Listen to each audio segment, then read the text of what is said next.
Consecration understand that we have to worship the Creator, not the creation. And one of them is prioritizing that we have to let the kingdom of God dwell in this earth. And one of them is letting our finances to worship Him as well.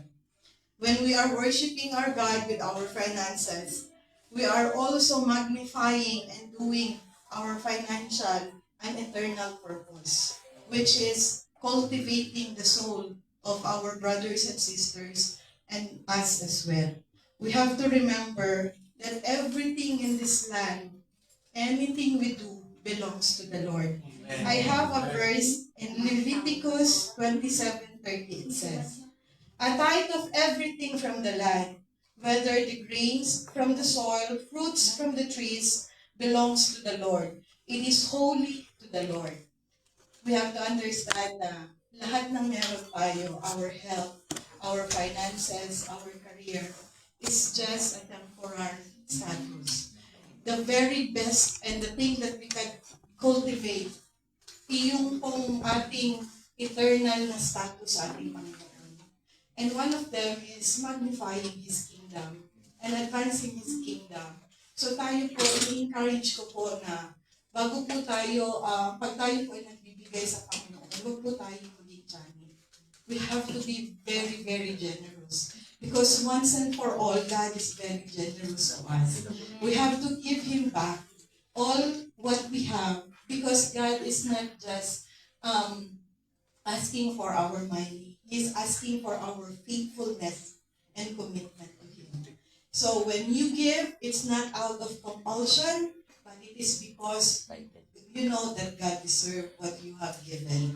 And yung pagpapagal natin, God deserves it. So, huwag po nating i-treat ang ating Panginoon justly. We have to put Him always as the priority. Sa ating finances, let Him always be the priority. So, tayo po ay magbigay. Not out of compulsion, please. Thank you so much.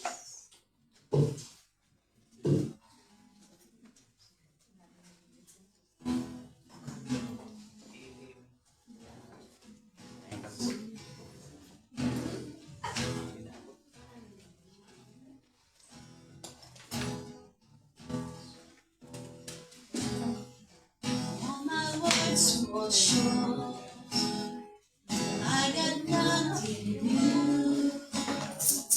How could I express all my gratitude? I can sing this song as I always do. Every song was there, and you never knew. So much romance, makes you again and again. So that I is a hallelujah, hallelujah. And I know it's not much, I've done it just before a king, just for a heart singing hallelujah.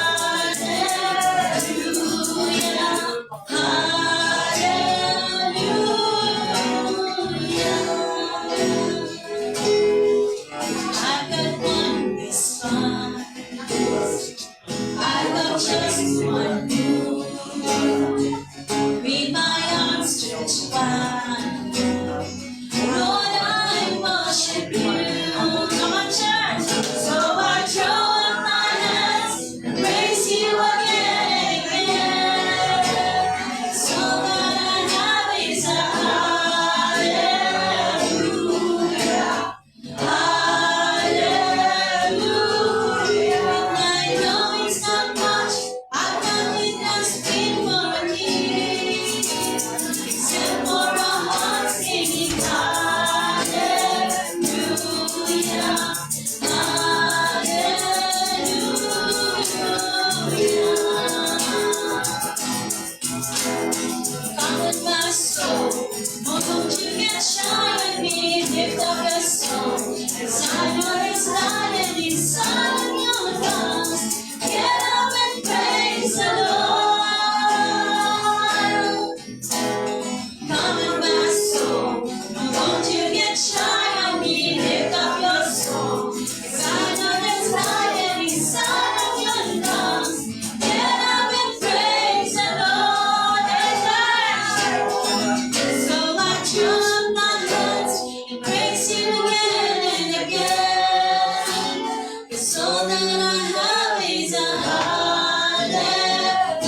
Hallelujah, hallelujah. Let's all stand. Ipag-pray po natin ang ating mga ikapo. Heavenly Father, we come here with a heart full of gratitude. Lord, we bless this tithes and offering in front of us, Lord, that we wanted to offer to you, Lord, God, wholeheartedly, Lord. And let these tithes and offering, Lord, will be used only to edify your church and to advance your kingdom, Lord. Let the souls and the spirit of our brethren that have given their tithes and offering, Lord, be blessed accordingly. In the name of our Lord Jesus Christ, we pray. Amen.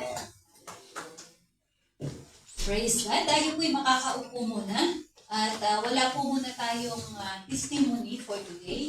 Anyway, nagkaroon po tayo ng testimony last Friday. Supposed to be wala. Dahil po yun ay ating breaking of bread.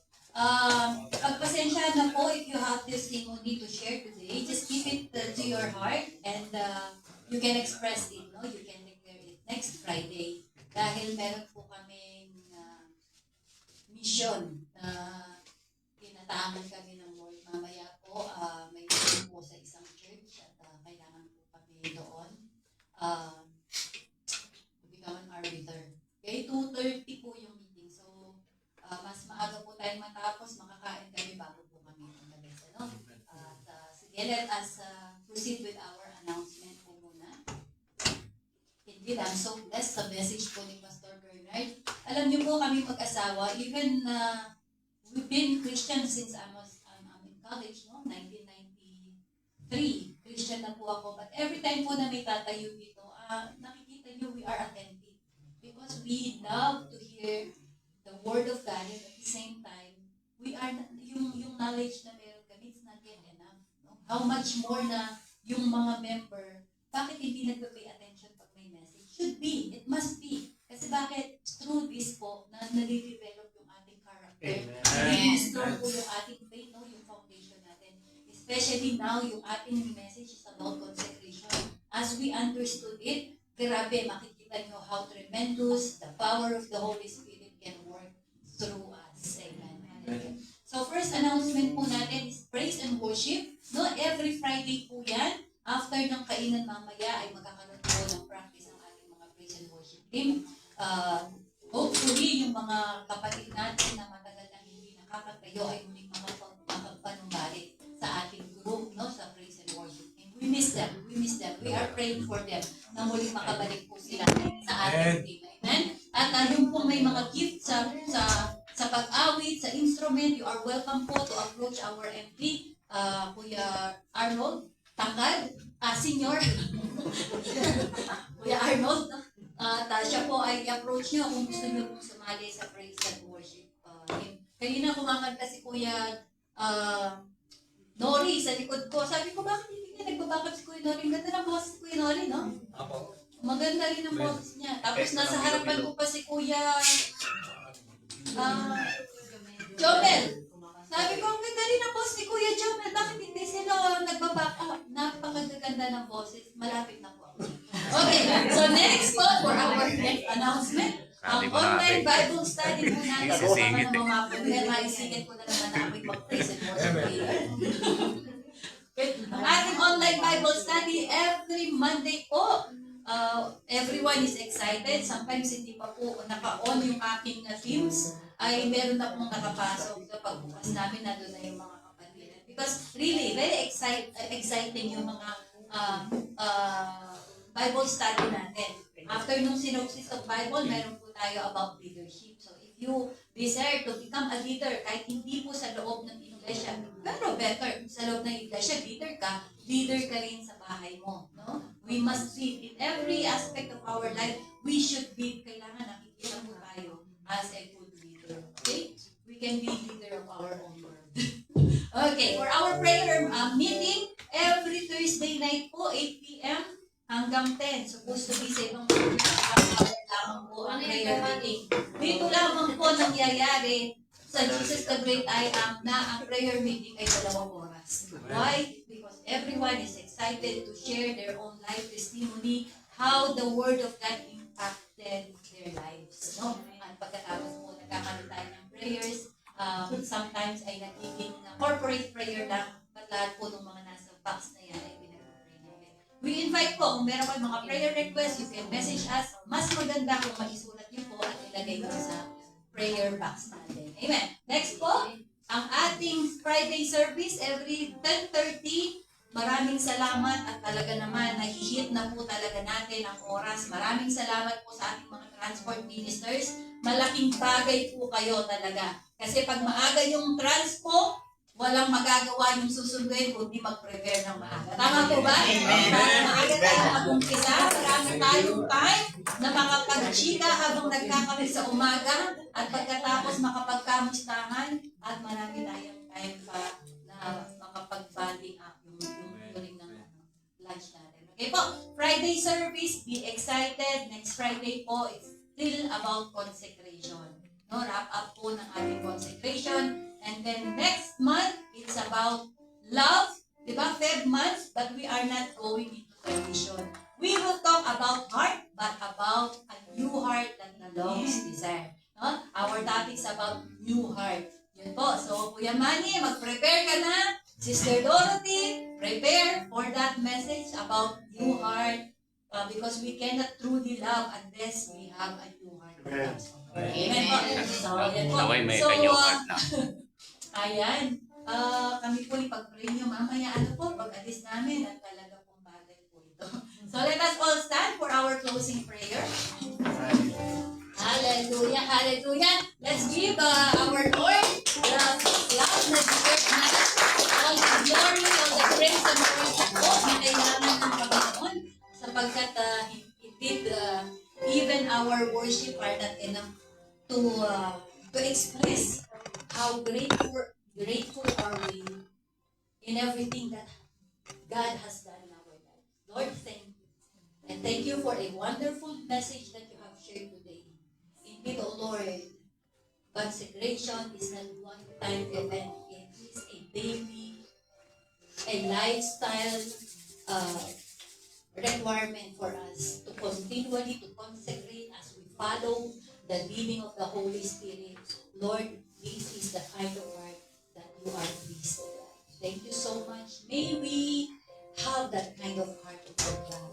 A consecrated heart that truly adores, worship, and reveres the powerful name of Jesus Christ. Thank you, Lord, for the life of our pastor. Continue to bless him mightily, magnanimously in his life. Whatever the desires of his heart, especially his desire, his vision for this church, and his mission in life to serve you, Lord, be it unto him according to your will and your purposes in life.